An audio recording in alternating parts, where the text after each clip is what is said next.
I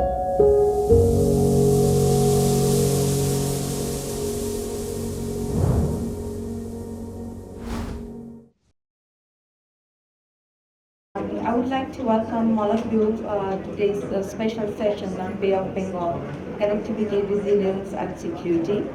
Um, it's a quite interesting panel. Just a few words before I start this session. That if we look at the arc from space, we see the blue planet, right? Composed of seven continents and five oceans.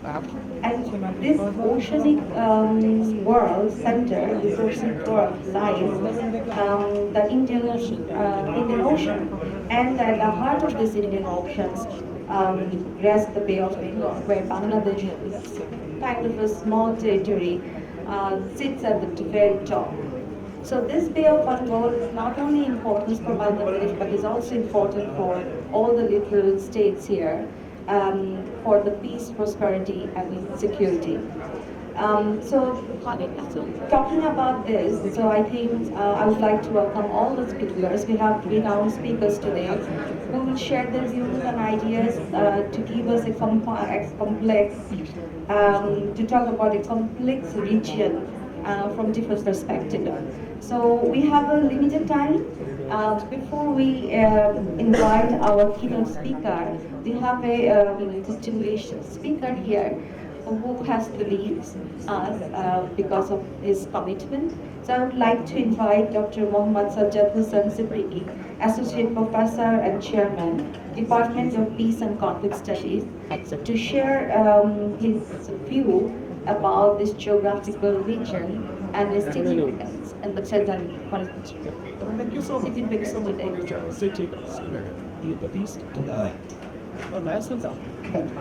you so much for your generosity and kindness giving me the floor. But I was thinking of listening to the keynote speaker first, and you revised and giving the convenience and gratitude. So it would be glad to start the keynote speaker first and listening to the speaker, but due to my time constraint and other unavoidable appointment, so I apologize for my earlier leave. So, if I start from a very generic context, that what geography is, or why a geography we imagine and how it changes. And in this particular perspective, we often say natural geography and human geography. So just I'm thinking it out of curiosity and out of box. In this particular context, the homogeneity comes first for identity construction. And this homogeneity gives you the chance to formate a territorial definition or territorial boundary. Right? So, if we believe in homogeneity, so the Bengal itself gives you the emphasis to have a reunitedness or reunification among us, and not dividing within the homogeneous society and the homogeneity. And once we break down that particular homogeneity that is natural, then definitely it backfires. We found from European history and across the globe even. And the lesson, the very lesson from the European bloodshed, the history of war, they just rethought and redefined their collective sovereignty, that I always say in my classroom discussion, that if you can't think your sovereignty from a broader perspective, then you will be divided and you will be conflicting, and the cost of that particular conflict will have to pay day by day. So the entire Bengal, we could have a very summed up regional integration in terms of having no barrier crossing the border, and we couldn't see the Falani just hanging on the katatar in the fence. So I'm just telling, as I say, I must say from a generic perspective. So if the Bengal, the delta, is all about the river and river basin and sedimentary perspective. So if the sediment is similar, why should we be divided in a very antagonistically and very vengefully? So this is all the things are coming up on the table every day discussion. How we can think the revival with the revisionist perspective way, from a greater perspective of sovereignty and the national integrity in terms of geographical location, and the very generic perspective of homogeneity that I started at the very beginning. So I must emphasize on this issue to have a very common platform and the commonness of this particular, the Bengal Delta region. And this is really an extraordinary thinking of this particular Bengal Delta conference from the daira, who really just started 1 year back, and they organized such a very extraordinary initiative to rethink the politics, gender, identity politics, or the regional integrity, or other perspectives that we encounter every day in terms of conflicting and the very vengeful manner. So I must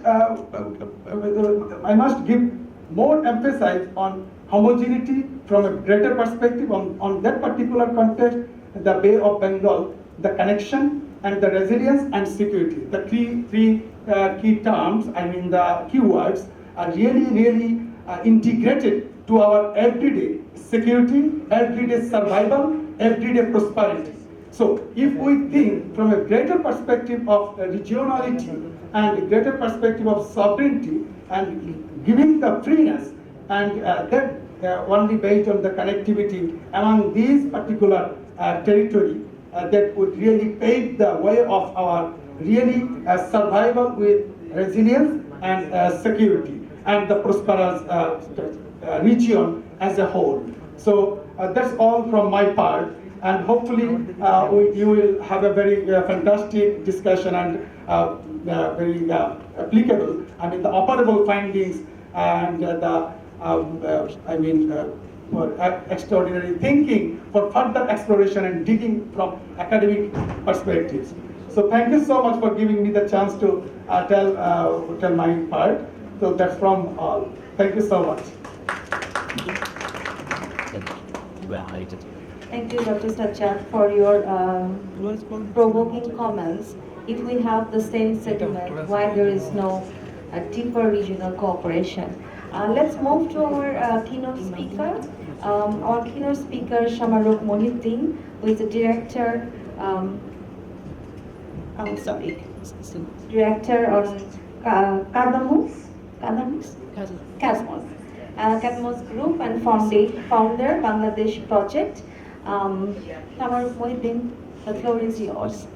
And because of the time constraint, let's keep your discussions within 10 minutes. Okay, thank you. Can everyone hear me? Just okay. I was supposed to have a presentation. I don't see it up, so I'll just do my best here. I was invited to actually talk about the U.S. angle and how the U.S. sees the region, and in particular Bangladesh. So I know the other speakers will talk a little bit more about connectivity among the Bay of Bengal states, but my focus will be a little bit more on the U.S. side, and those issues are very much connected to regional security as well. So as our moderator mentioned, I work at Cadmus Group, which advises the U.S. government on Asia policy, so that's where my particular expertise lies. So I'll talk about a few things, which is the first is the significance of the region, and then the evolution of the U.S.-Bangladesh bilateral relationship and the specific U.S. interest in the region, and the challenges that Bangladesh is facing now currently in the U.S. Context, as well as some shared interests among Bangladesh and the U.S. and the region as well, and some of the opportunities related to that. So first, why is this region important? I think you all know 1/4 of the world's population resides in the Bay of Bengal states. And so both from a demographic perspective and an economic perspective, it's a really important region. Some of the major sea lanes of communication and trade pass through the bay. Energy flows from the Middle East to East Asia, manufactured products from Asia to Europe and North America. And so stability in this domain is extremely important, not just for the Bay of Bengal states, but also for the West. So U.S. engagement with the Bay of Bengal states, India, Bangladesh, Myanmar, Sri Lanka, Thailand, has shaped its Indo-Pacific strategy, which you might have heard a lot about in recent years. And the U.S. has very specific goals in the region. So they're along the lines of trade and supply chain security. The U.S., as you know, is always trying to balance the influence of China. So it tries to build certain connectivity with the Bay of Bengal states with that in mind, to counter China's influence in the region. And a big focus of that is supply chain security, because the U.S. doesn't want to rely very heavily on the Chinese supply chains and on the Chinese market. And then there's maritime security, which is of utmost importance, not just for the Bay of Bengal states, but also for the U.S. Energy security to ensure safe transit of hydrocarbons and regional energy connectivity. And of course, within that context, climate and humanitarian cooperation as well. And there is a specific shared interest in safeguarding climate in the Bay of Bengal for the West also. And also another focus has been democracy and human rights, which we'll probably see less of a focus on under the Trump administration, but there will be a continued focus on those issues in the context of Bangladesh, Myanmar, and other states as well.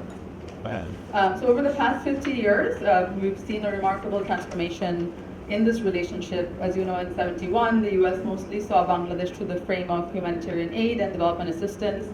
And that changed over the years. You've heard Henry Kissinger's infamous words calling us a basket case at one point, to then Bangladesh building one of the largest and most powerful export industries in garments, exporting to the U.S. significantly and seamlessly, getting into global value chains. So since the 2000s, Bangladesh became one of the leading exporters to the U.S. market of garments and reducing poverty and creating millions of jobs. The U.S. now sees Bangladesh very differently. And now Bangladesh is very central to the U.S. Indo-Pacific strategy. And because of its location at the hinge of South and Southeast Asia, this plays a big role as well. And obviously with any bilateral relationship, there are ups and downs. So sometimes there are times of cooperation, other times there are strains in the relationship. Bangladesh has also stood its ground in the U.S. Relationship as well, in areas like, for example, the Israel-Gaza war. Bangladesh didn't hold back in expressing its reservations about U.S. support for Israel, but also always stressing that the U.S. should be a partner on economic and security imperatives. On other issues regarding trade, there have been reservations from the U.S. side on labor rights and human rights issues. Even during the Hasina regime, the U.S. initially cooperated with Bangladesh to counter terrorism and worked very closely on that, but eventually noticed the growing closing of civic space and the slide towards authoritarianism. And within the last 5 years, the U.S. was actually not very restrained in its criticism of the regime regarding human rights abuses and elections. U.S. sanctions were also used as a tool. So I would say that during that time there was a significant strain in the U.S.-Bangladesh relationship, which also affected U.S. cooperation in the Bay of Bengal region on security issues as well. So looking at what the U.S. has how the U.S. has postured during that time, I want to underscore some of the statements that the U.S. has made, because as we're also looking at our partners in the region and China in particular, I think we need to think about more broadly at how we think about democracy and human rights issues and how the relationship with China can be contextualized with those issues in mind. So for example, during the slide towards authoritarianism in Bangladesh, there have been regular State Department reports talking about unlawful and arbitrary killings, forced disappearances, extrajudicial crossfire, and the security forces not being held accountable. And these are direct quotes from those reports. In Congress, Representative Lloyd Doggett, Senator Van Hollen have said, now is the time for bold action. Our support for fundamental human rights must apply to even those countries with which we have a friendly relationship.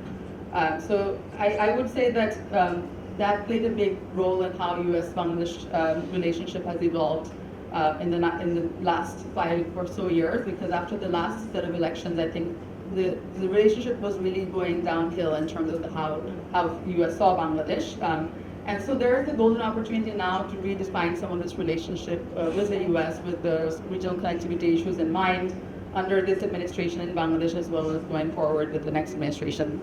So I'll talk a little bit about the challenges as well as the opportunities here. I would say that in the recent weeks, Bangladesh has handled the tariff crisis really well, so I won't talk a lot about that.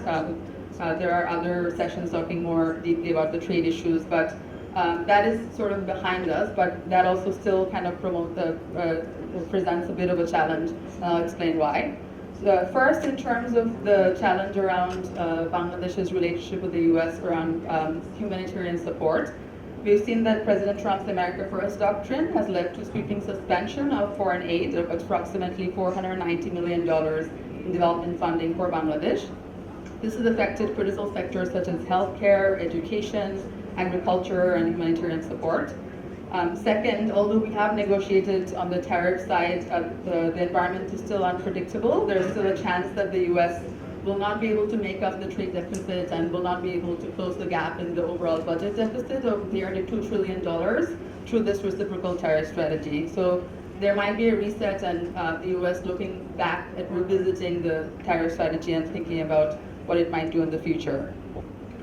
There's also propensity now to use trade policy as a tool to retaliate against any policy that the US disapproves of. So that also creates a volatile environment in terms of the stability of the Bangladesh-US trade relationship.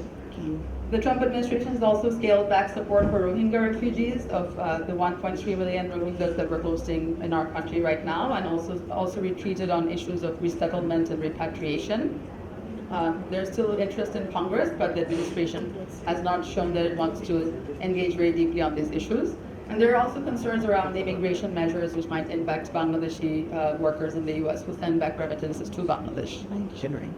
As a result of all of this, I think there is a sort of a sense within the Bangladeshi government as well, but if we look at China as an ally in all of this, and we're using the US in certain areas.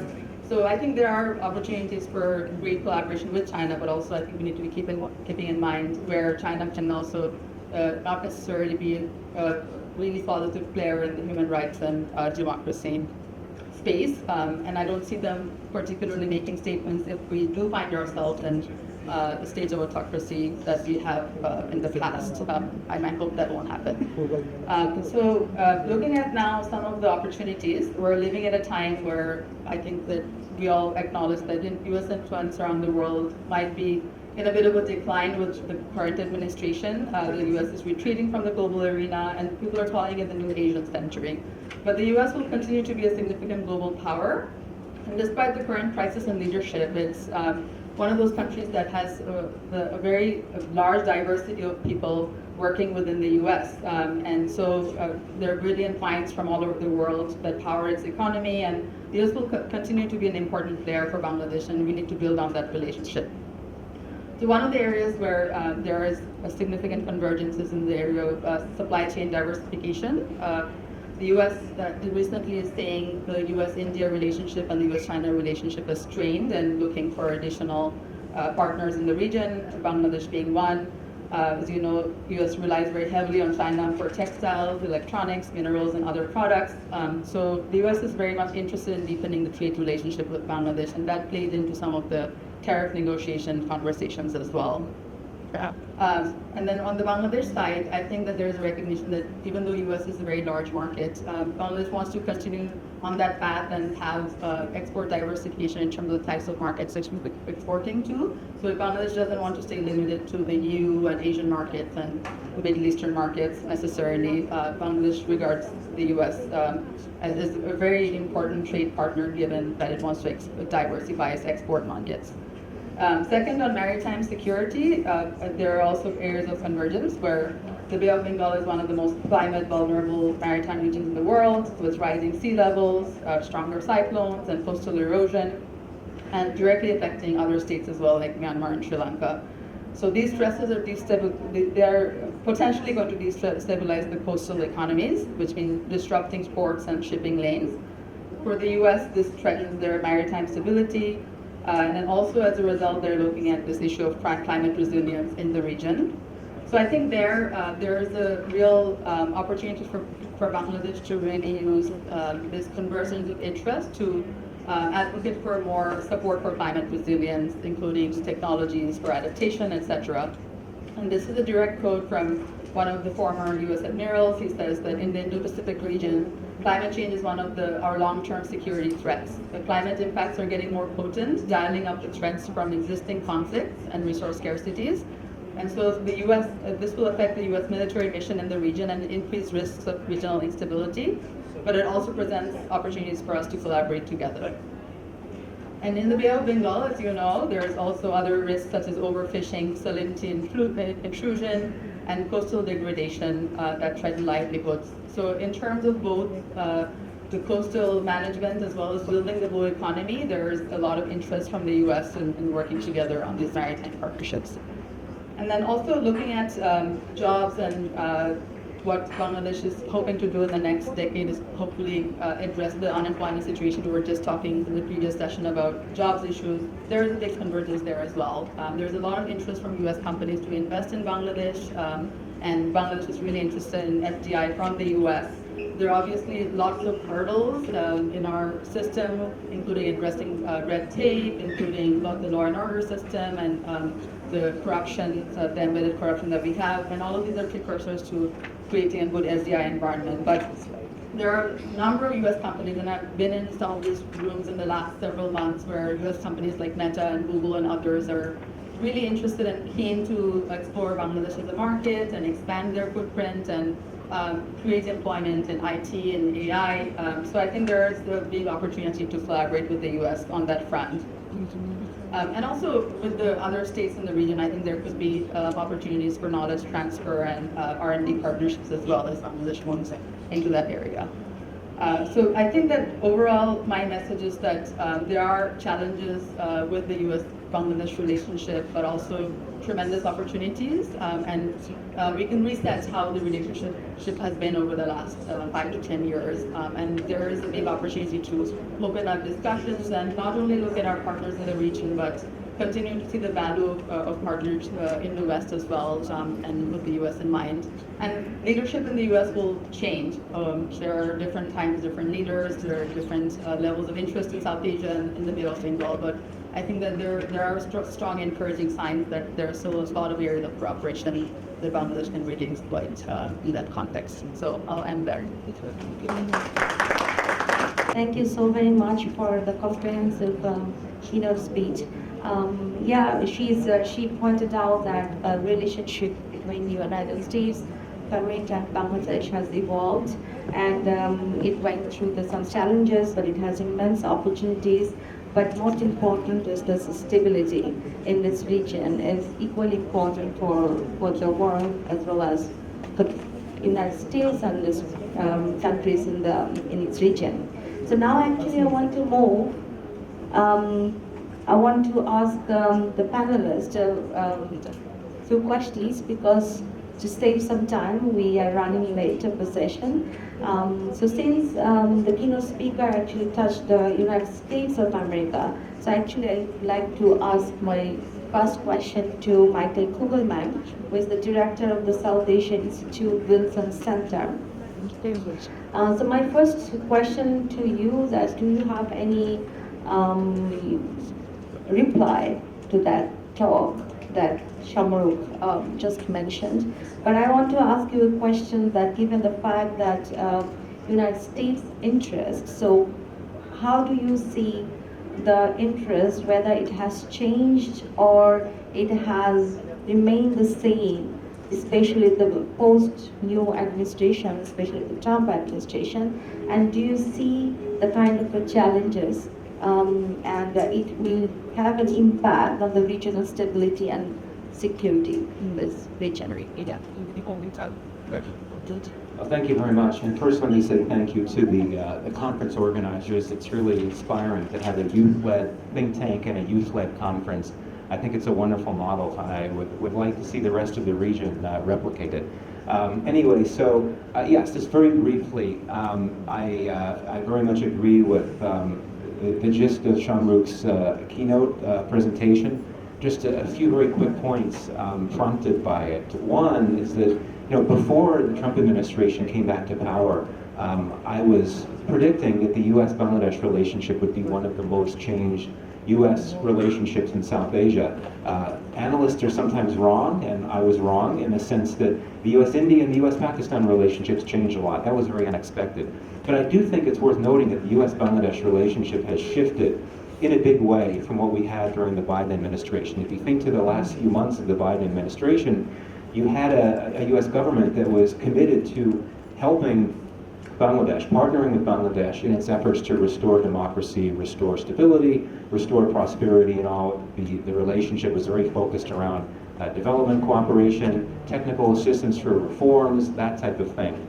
Very soon, at the very end of the Biden administration, USAID announced a new package for Bangladesh. But then things changed because the Trump administration is not very interested in bilateral ties with any country that revolve around things like that, right? Development cooperation, technical assistance or reforms. For this administration, that would seem like nation building, which it wants no part in. So we've seen that to this point, the relationship has evolved in a way that it's focused on issues like trade and indeed great power competition consideration. There was a phone call between the U.S. Secretary of State and his counterpart here some months ago, and according to the U.S. readout, that's exactly what the two talked about, trade and strategic issues. So that's the first point. Second, I think that some of our safest assumptions may not hold. I think that we could all safely assume that the U.S. foreign policy under the Trump administration, the second Trump administration, would focus on competition with China, and it would focus on the Indo-Pacific strategy, which Shamarukh mentioned, and which was essentially launched by the first Trump administration. But I'm not sure if those assumptions can hold, in the sense that we don't really know just yet what this administration's strategy will be with China, in that sometimes we've heard messaging around the idea of continuing to compete with China, but we've also heard messaging and seen some signals that the administration wants to cooperate with China and find pathways for cooperation. And so we don't really have a clear, coherent China policy just yet. And the Indo-Pacific policy has always been understood to be about this notion of countering China. But that wouldn't necessarily hold if this administration wants to focus on some type of détente with Beijing. What does that mean for the Bay of Bengal? Well, and I think that if you look at how the U.S. approach to the Bay of Bengal has evolved in recent years, it definitely has been shaped by considerations about China. And for a number of years, when U.S. strategic thinkers looked at the wider space, at the Indian Ocean region, at the Indo-Pacific, the eastern parts of it were seen as more strategically significant, South China Sea, Taiwan Strait and all, just because of significant concerns on the part of the U.S. But as Beijing began to develop its power projection capacities and its influence to the western parts of the Indian Ocean region, including the Bay of Bengal, that's when U.S. strategic attention started to change, starting in, I would say, the Obama administration and into the first Trump administration. But if the U.S. approach to China will be different in the current administration, then that could have some implications for U.S. approaches to the Bay of Bengal.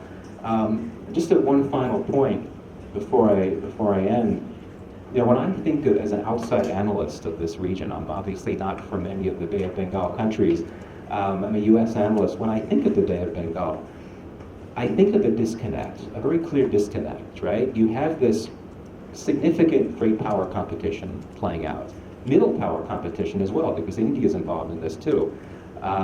And it's very fraught, as we know, right? The U.S., China, and India and Russia increasingly as well, all trying to project power and influence.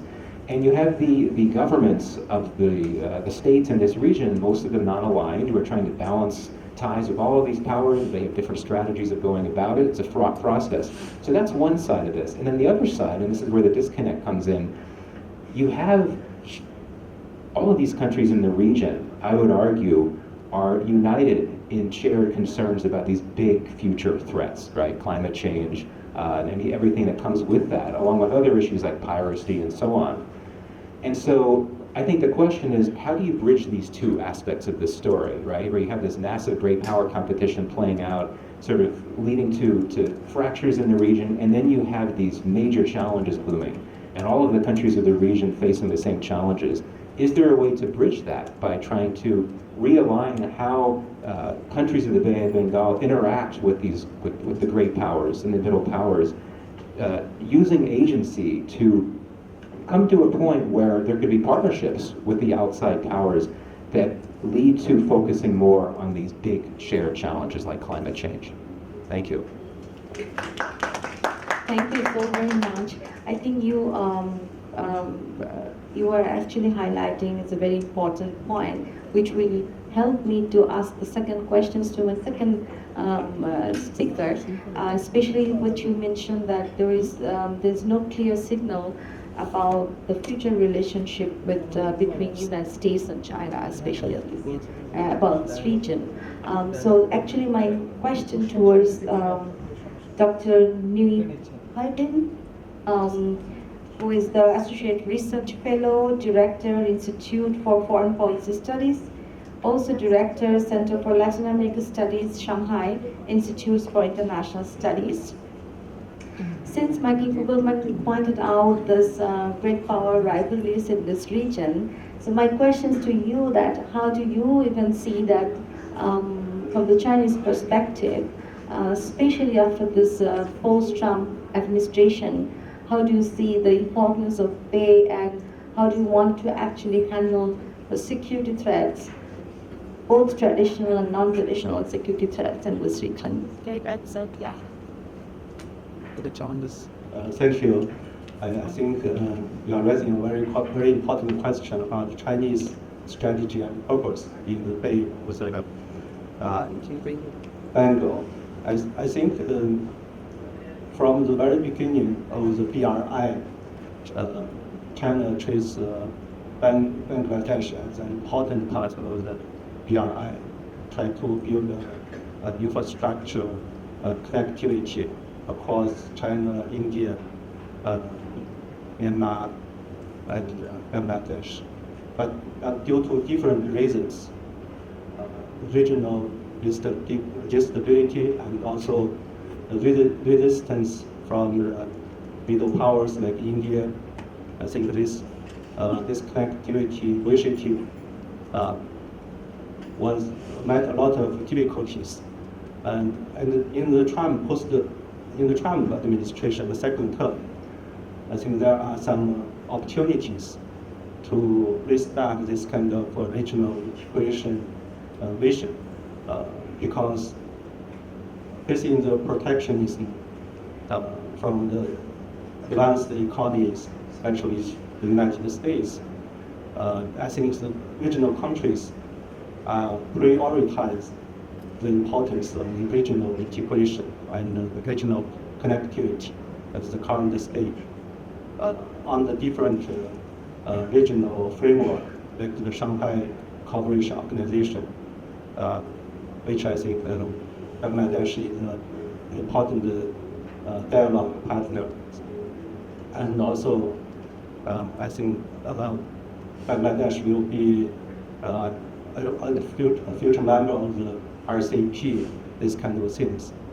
So I think this kind of regional framework are quite open, not only to the regional countries, but also to the U.S. If the U.S. wants us to play a constructive role, part of this game. When we talk about the future of the Bay or the Bengal, I try to give a comparative perspective. When we think about the Bay of the Mexico, of course, Trump renamed it as the Bay of the America. But I think if you say why the Bay of the Mexico is so successful, that will give us some new idea about the future of the Bay here. I think we have to make the Bay to serve the regional trade, investment, flow, capitals, goods, everything. Then you can have a better future. And also another example is Central Asia. Central Asia has been a harbor and a very important trade route for the bridge between China and Europe. So I think the Bay of Bengal should have the potential to play that kind of role, since you occupy a very strategic position. But to achieve that, I think we have to build strategic trust across the regional countries. Then we will have more confidence and willingness to build a more resilient connectivity. I will stop here. Thank you. The one important aspects Michael Kugelman mentioned, that is how it is important in this region to actually align the interest between these disconnections and connections. The connections in terms of the global threats and disconnections when it comes to the interest, national interest of the littoral country. So from that point of view, I would like to ask you questions like, how does the Indians view about the Bay of Bengal in terms of the connectivity, and what is its role in minimizing this gap? Yeah, maybe. And what will be its role? Thank you. Just in continuation of what previous speakers spoke about the strategic space and Bay of Bengal. Of course, huge resources and plenty of hard-earned additional inputs that we just heard. So I won't repeat that. I'll just see. I mean, for very long, India has been looking at different aspects of Bay of Bengal. But it was only really 20 years ago where I think Bangladesh and India got together along with 5 other countries and formed BIMSTEC. It was, of course, initially just Bangladesh, India and Myanmar, and then, of course, we had. So now we have BIMSTEC, which consists of 7 countries, 5 from South Asia and 2 from Southeast Asia. So what we did reimagine the space as, from India's point of view, was connecting South Asia, Southeast Asia through the Bay, because again, that's, I don't know if some of you read this work, which is actually brilliant for anybody who has any interest in Bay of Bengal. Sunil Amrit wrote a book on Crossing the Bay. It's fabulous. It just talks about the history of the region and how the movement and the trade and the religion and all of that, and also the challenges, which is in fact quite relevant in today's context also in terms of, what suddenly you saw a kind of proximate zone emerging, and then suddenly external players realized the potential and how they were part of it. And shipbuilding was such an important factor at that point of time, and whoever had that on their side was the clear winner. But of course, that's historical now. That whole thing has now translated into the kind of naval strength that we are seeing in the region just now. So while Bay of Bengal or the BIMSTEC, and I've just talked to the BIMSTEC prison, is not really, unfortunately, a household name at all. Many of my own students need to be familiarized with what BIMSTEC is. But at the same time, there are 2 aspects to BIMSTEC. One is, of course, at the official level, unknown to the public mass, a lot of work has happened. 2 very distinct work which has helped examine Bay of Bengal through a different lens, a completely different lens from strategic and the security parameters. One is at Noida Center, which is basically able to, thanks to the satellite images that we now have on a real-time basis, do the weather warning to all the 7 countries. And that's something that I think everybody has noted, whether it's Bangladesh, whether it's Myanmar, has always expressed and acknowledged that particular. The other one which we have, and again a part of NCR Delhi, is a center at Gurgaon, which tracks the entire naval activity. A similar center is being set up as Sri Lanka, is also part of BIMSTEC here, because it's easy when 2 other partners do it together, but as of now, it has helped a lot in terms of piracy and these kind of negative activity that tends to take place, because the official formal activities, of course, well known to all. It's a kind of a stated thing within BIMSTEC. And so what these 2 institutional work has actually been quite, I would say, useful and beneficial to the entire member countries. At another very minute micro level, I think some of us, and I've been part of this Bay of Bengal initiative that takes place at different parts of the world at times, is also about how we examine the marine resources. And small little, I mean, like fishermen, I mean, something that India and Bangladesh is constantly grappling about. Sri Lanka and India is constantly grappling about. And the resources, there's diminishing resources. And there is a band full of people who have no other income. So how do you address that? So simple things like that are being examined in minute levels. But again, as I said, it's not a popular domain area.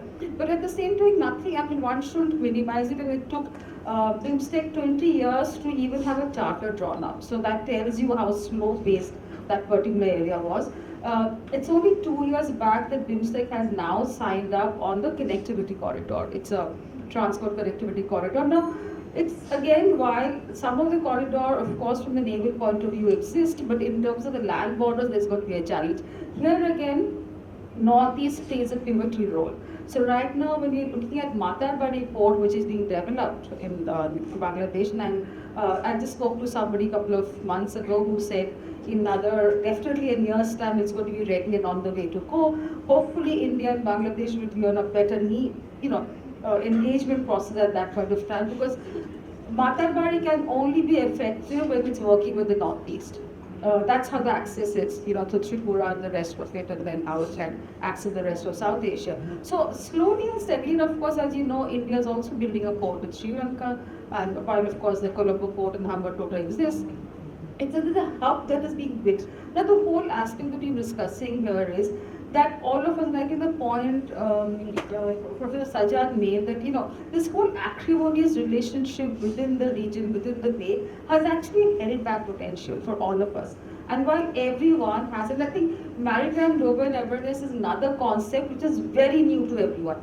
We didn't know, and as I said, the fishermen have no clue, because when they go out on their boat, they don't know what TEZ line is and which is the external boundary. So this is something now, again, at very small levels, all of us, and then as a part of the Bay of Bengal project that we do, whether it's Sri Lanka, whether it's Myanmar.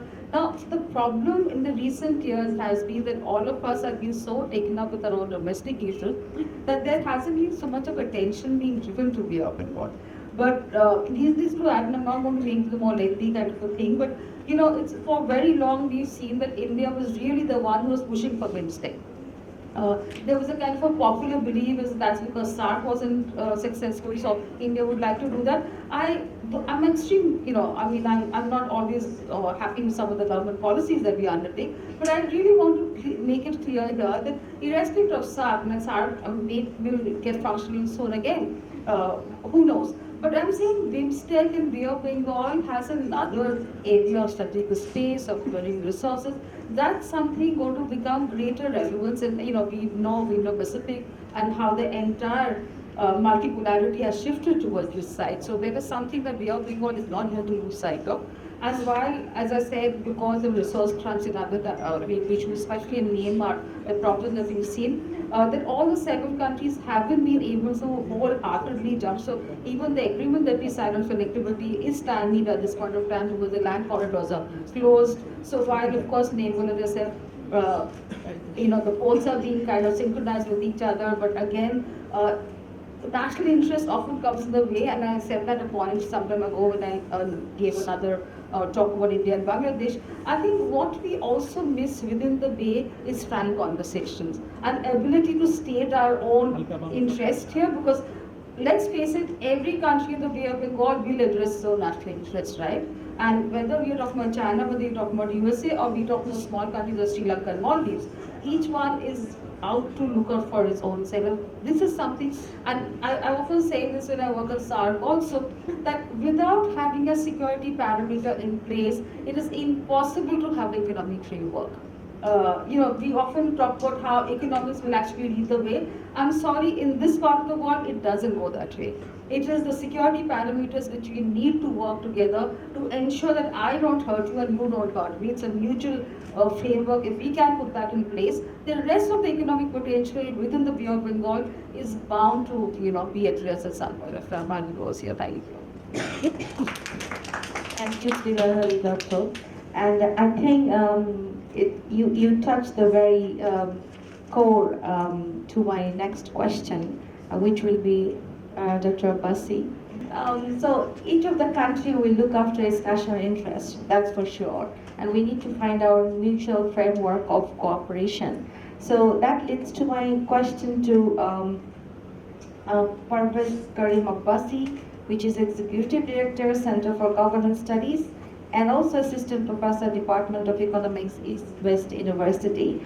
That your view on when it talks about trade-off between the connectivity and security at the Bay. So how do you want to respond to that? Thank you, Professor Marufo. I was blissfully content with the idea that I'll be speaking last. So I was caught literally not with my pants down, but with my hands outstretched. But apart from this faux pas, again, I know I have 5 minutes. Please stop me, because two people are very fond of minds, politicians and academics. So again, apart from this, so the jokes aside, again, my compliments to Shamarukh, Ms. Shamarukh Kandapin, for presenting a very decent paper. And we are completely in agreement with almost each of the discussants. Let me start with one simple introduction. Again, this is an old theory. It's called a Shatterville theory. I think you've heard of it, so-called. So the idea is that in small countries, which is divided by political differences and infighting, larger countries try to exert their influence. And what happens is that these countries suffer. Now, Bangladesh, in my opinion, is a perfect example of a Shatterville theory exemplar. Because over here, we carry, and we know this, several kinds of rivalries that we've seen. And who stays in power in Bangladesh and who stays out of power also gets aligned with big power competition or the new Cold War. So we have a US-China rivalry, you have a US, at times, India contestation, you have India-China competition, and in recent times you also have a renewed India-Pakistan competition. And within this framework, we are talking about connectivity. Now, one thing I must make sure, I agree with Professor Datta, that again in Bangladesh or in South Asia, security comes first before connectivity. Because we are the least integrated region in the world, South Asia. We trade amongst ourselves 2.5%. And along with this, the Bay of Bengal, world's largest bay, 2.17 million square kilometers. Bangladesh sitting on the cusp of South Asia and Southeast Asia. 90% of our trade is done through maritime routes. And in terms of land routes, right now, it's kaput. Because again, the Big B industrial, or the Bay of Bengal industrial policy, which was again financed by Japan and also gladly again supported by India, which is again aligning Bangladesh with the Northeast. Now that has become again hostage to political realignments. Again, our other neighbor, Myanmar, with which is also our doorway to ASEAN, and also for Kugelman, where again we would want again Chinese investment. Now over there also, again infighting over there, and what will be the fate of the Rakhine state, whether we'll have an Arakan army in complete possession or any other alignment, that has also put us out of job. We can safely forget about SARC for the time being because it's all about nostalgia. Just like the time when I used to have hair on my head, but it is no longer there. So it's again, we'll have a reworked SARC, and over here, Bangladesh, how do we take advantage of connectivity? Ladies and gentlemen, young scholars, let me tell you one thing. When we cut through the academic nonsense, and we academics specialize in this, no connectivity has ever been established without political hegemony or dominance. Certainly. The European Union that we cite all the time was done with the blessing of the US. ASEAN was also done with the covert blessing of the US because they wanted to prevent political spread of communism. Mind you, political spread of communism. Now, in Bangladesh, if you want to take advantage of connectivity, we need to have one of three situations. One is Pax Americana, where America established the hegemony in this region. I don't know if it's likely or not, because again, we do not see through the crystal ball. And then we have a connectivity over here which aligns to American interests. Number two, we have Pax Seneca. That means we have Chinese influence over the region across South Asia, and over there we have a connectivity construct within BRI, which we remember, and we want to be a member of Regional Comprehensive Economic Partnership, which is the biggest free trade agreement in play right now. Or three, we have Pax Indica, which again India wanted to do in South Asia after it excluded Pakistan in one sense.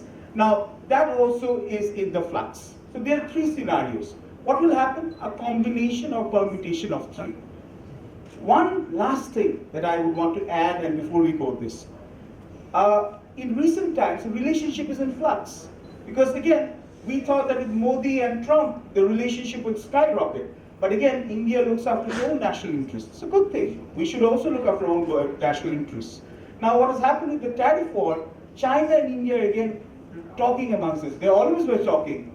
But now, the relationship is evolving. In Pakistan, you have zones of influence, spheres of influence. US operating in one aspect, China extending in another influence, and we have seen this, they're operating across Balochistan in one form or the other. In Sri Lanka, you have a tripartite division of influence. India on one side, you have again China on another side, and the US hovering over. See, each of these South Asian smaller nations have to play with this. Now the proof of the pudding is in the eating. We talk about physical connectivity, we talk about financial connectivity, we talk about maritime connectivity. Let's talk about something which is very close to our heart, our survival. River connectivity. We always talk about rivers with India, 54 or 5,500 common rivers, and yes, there are issues. The Ganges agreement is going to expire soon, and we have problems with Tista. One other major issue is the Yarlang Sangpo Dam, which is being constructed in Tibet. Now, over here, the world's largest dam, and the Chinese have staked it, there's a run of the river, so the water flow won't be obstructed. But the Indians, in response, they have built the Upper Siang, they've been engaging the Upper Siang Dam. Now, what happens over here is that you have one river, the Yarlang Sangpo, which flows into India, into Arunachal Pradesh, which we call the Siang River, then flows into in Assam, which we call Brahmaputra, and then in Bangladesh, we call it Jamuna. So again, and 50% of our sediment comes from the Brahmaputra River. 75% of our water comes from, again, during the dry season, comes from the Jamuna River. Now, we are a lower riparian country. So now with this changed alignment, we need to have a tripartite transboundary agreement. China, India, and Bangladesh. Hydro diplomacy is one essence of connectivity. And in terms of maritime connectivity, Kunming is out there, the closest one. But in order to again engage in Kunming and engage in again specialized Chinese investment, now what do we need? We need peace and stability in Myanmar, or else this connectivity won't take place. We also have to take into account India's security concerns in Northeast. Plus, we have our own independent designs. So how do you balance this? And I just finish it with just one statement.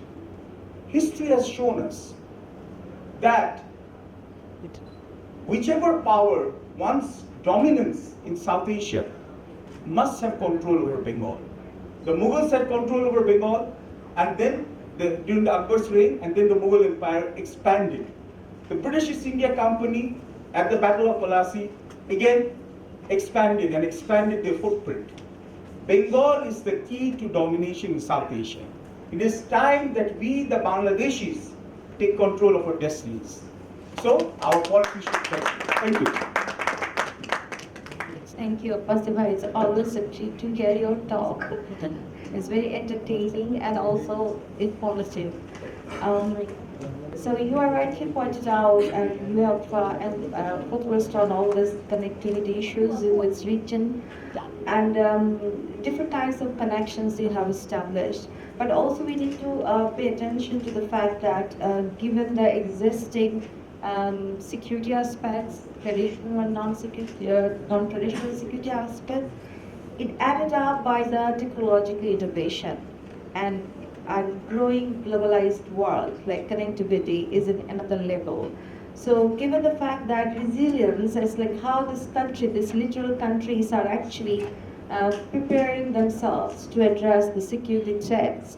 that is upcoming, even maybe near future, even in the next 10 to 20 years, that this region is going to face. So my questions is actually that to Dr. M. Mohiuddin, which is Director, Center for Peace Studies, Professor of the Department of Political Science and Sociology, North South University, that what kind of security threats this region will may experience in future, and what type of preparedness you can find among the littoral states.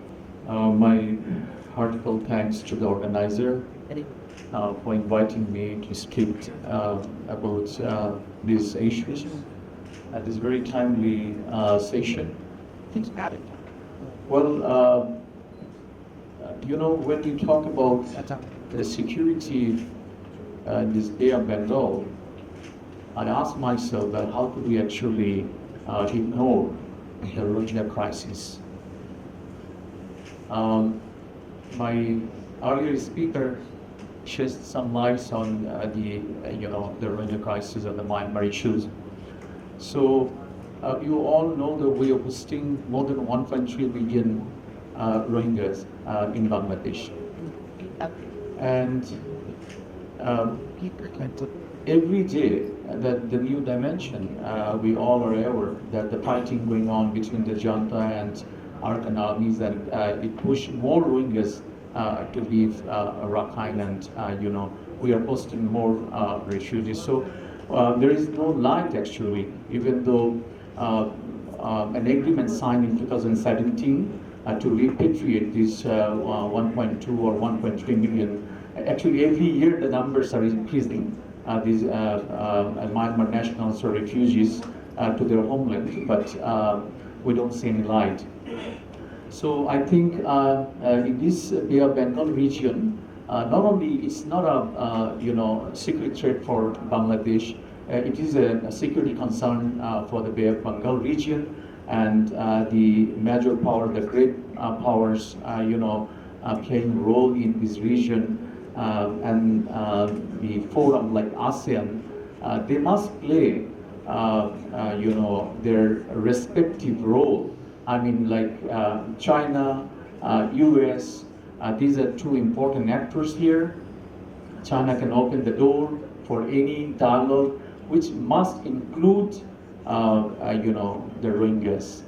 Rohingyas' voice are not, actually I had the opportunity to go through the agreement signed in 2017 between Bangladesh and Myanmar, and I found that Rohingyas' voice was not actually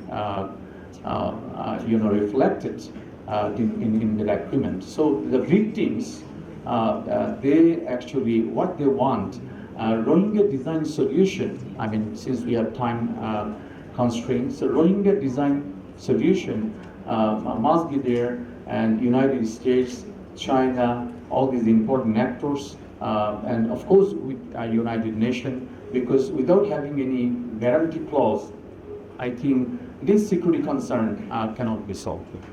Another issue I found like this, especially since the July revolution, the misinformation and disinformation. And when I think about the security concern, and I could actually ignore this one to share with you, because it can damage your national interests, it can damage your national security and sovereignty. So, for example, especially some countries, particularly neighboring country, trying to level the July regulation. Today we have this, conference, and we have done many in the last 1 year because of the July regulation that ousted the fascist regime. But the propaganda, the misinformation and disinformation going on continuously undermine, the July regulation, the spirit of the July regulation, and the interim government. So I think that's also a big concern that should be addressed. And if we really want to have a cooperative security mechanism at the end of the day, we must, stop this. We must be more responsible, and how civil society, and students, they must play their respective roles. The neighboring country, for example, they have their civil society, they have their students, and of course, they must act, if their government or media actually play any role for this disinformation and misinformation. The last thing actually I would like to say, the Bay of Bengal, a lot of things have been said already. Bay of Bengal is so important. The great powers, competitions are going on. But Bangladesh, the people of Bangladesh, are we actually aware of the significance or importance of the Bay of Bengal?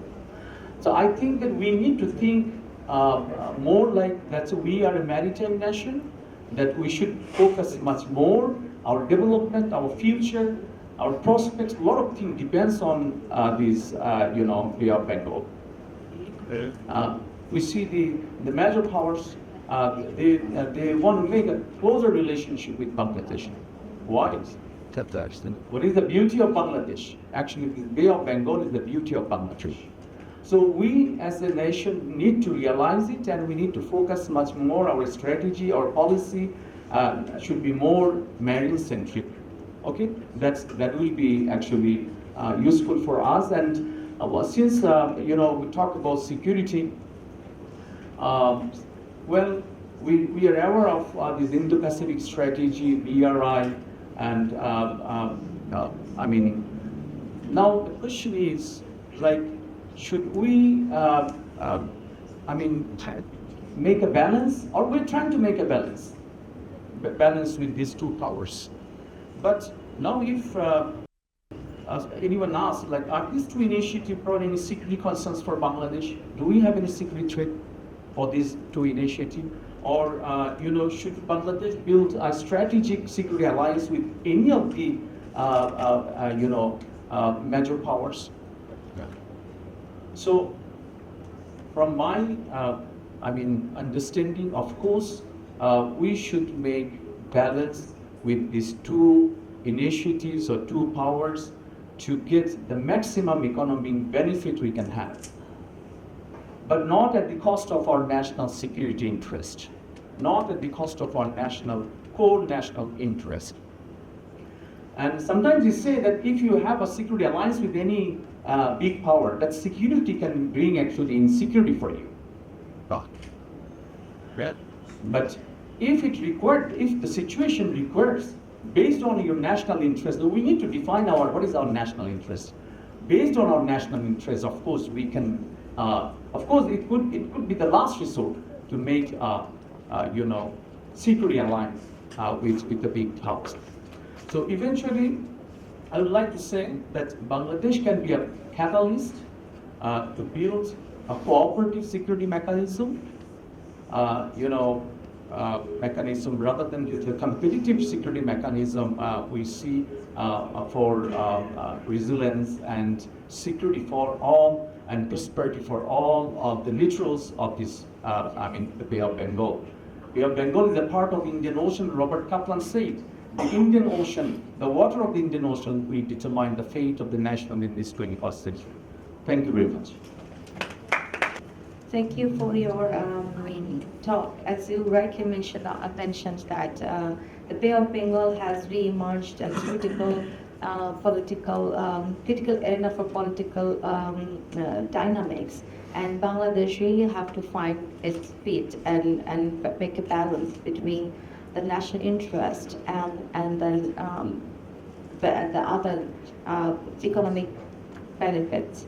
So now my last presenter, I would like to move forward to ask question to Professor Dr. Mehmet, who is the Department of International Relations and Joint War Institute, Turkish National Defense University, Turkey. So I would like to ask you the question that since the previous presenter pointed out the Bangladesh and how Bangladesh should look into address those kind of challenges. So having said that, Bangladesh is also going through a geopolitical transformation. So how do you see the importance of Bay of Bengal in a new change and new geopolitical transformation? Thank you very much, Kugelman. Thanks for the invitation. It's a nice conference that I am joining. Perhaps I was given the microphone as a last because Turkey is the last country here. After all these countries from the Bay of Bengal from outside. Let me, all the discussions here that happen, that very much resembles to that we are having in Turkey in terms of Eastern Mediterranean. You know, three, four years ago, we had lots of discussion in the Eastern Mediterranean, external involvement, regional countries, they are fighting each other, who will control with the minerals and others. It's a little relaxed. But from all those experience, I think similar experiences happening in the Bay of Bengal. What's happening sometimes countries in this region, they put identity before geopolitics, or they define geopolitics through their identity. When that happens, it's difficult to cooperate. It's difficult to make benefit for all of them. So this is the first thing that they should address, and how these countries understand after certain fighting and certain level of conflict, that they understand that is the point. So this is the first thing that but also in these type of reasons, conflict is all inevitable. But how you can minimize the conflict, that's the most important. That either through institutions, agreements, or mutual benefit. So how you will create that one, that depends on the actors that are involved in the issue. In terms of international involvement here, it will be always there. Chinese, American, already here, perhaps other involvement. It will be there always. It's inevitable. As the global politics shifting from West to Asia, it will be inevitable. But the question here, how much role you will be giving that conflict or those external actors? Because if regional countries, if the countries say they don't take the ownership, believe me, the others will define, and it is based on their own interests. There are limitations, but I think the ownership is extremely important here. And of course, there are other countries. For example, for me, the biggest transformation since last year in Bangladesh, that I think it was two for me. Once, there's a new chapter opened between Turkey and Bangladesh, and another regional implication, perhaps a new chapter between Bangladesh and Pakistan. In terms of this type of cooperation. So I guess Turkey also interested in the region.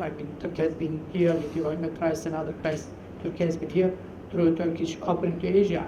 But with Bangladesh, last 5-6 years, it was really a very low level of relations.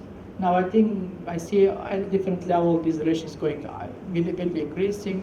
Now Pakistan is already good relations. Yes, with India as well. With Sri Lanka, same, Turkey is increasing. And with India, there's a prospect that Turkey is interested, but we will see whether there is Indian interest to do relations with Turkey, because after the war between India and Pakistan, Indians sort of bashed Turkey rather than bashing China.